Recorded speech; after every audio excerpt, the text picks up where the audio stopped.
pretty much well mapped out already, just down to the Europeans, Worlds, British Championships, English Championships, and then there's the World Championships right at the beginning of 2024. So training is already started. The first block of base training, and that's sort of really for the Worlds in end of April. But before that, we've got the Europeans in Venice mid-March. Before that is the English Duathlete Championships. Hopefully I'll take a break after the Worlds and then build into the British Championships and then the Worlds in Australia in January. So it's all pretty well mapped out. Don't intend to do much other racing than that.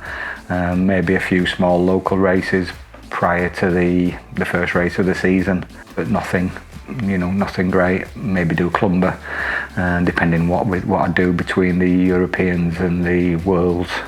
Whether I come back here, I still haven't decided whether I'll go to altitude.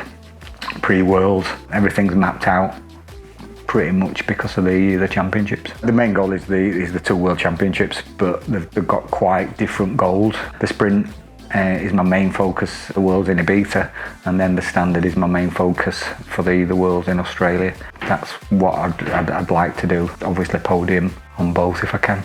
2 blocks of training pre-Christmas, pre-New Year, I suppose. So it's very much base training, this first block. Moving into a little bit of cross-country and then trying to sort of get as fit as possible for Lanzarote, which we're going to Lanzarote in January.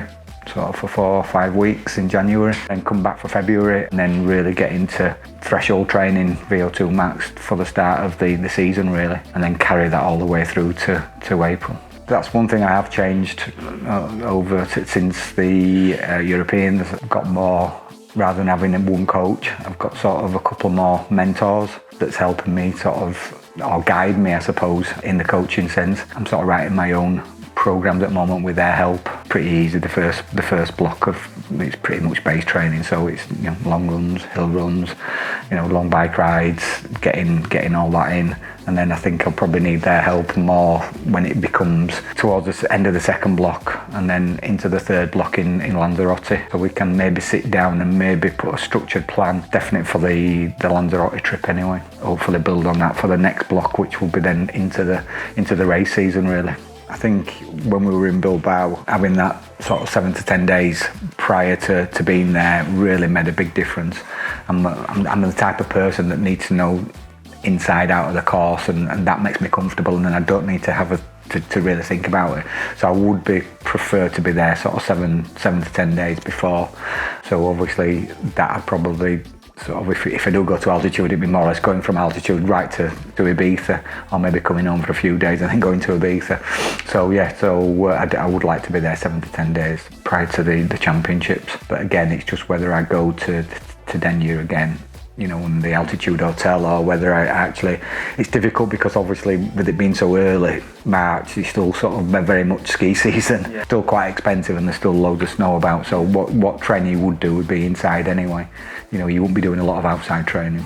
I'm really pleased. I mean, I've had 5 weeks of sort of unstructured training where I haven't really sort of been monitoring anything or pushing anything and just enjoying it really, just doing it. So to actually come back, I haven't felt too bad. I've felt pretty good. Not really pushed myself as in sort of any type of threshold or workouts. I've done some tempo runs and done some long runs and bike rides as well, and the fitness, I feel pretty good. Going into this first base training, it's a good position to be in. We've been talking about earlier, this is my first real base training since I've started to take duathlon serious.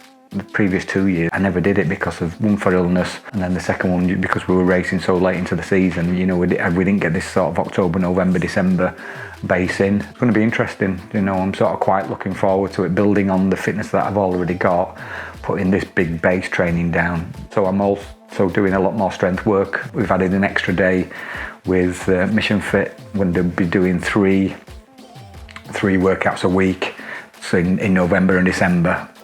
Again, prior going to Lanzarote, and then we'll put it back to 2. But again, trying to build up the quads, still trying to build up that muscle, because I think one of the key areas where I seem to be not struggling with, but obviously to get better, I think is getting that lactic for the quad. You know, getting that disbursement of that lactic, and it's building up quite quickly, and I've got to work on doing that. And obviously I've spoke to Nat, and she said, Natalie, and she said, you know, if you get a bigger muscle, obviously you can disperse that lactic as well as working and training and threshold sets and things like that. So yes, I'm, as well as working, doing all the base training, we're doing the strength training as well.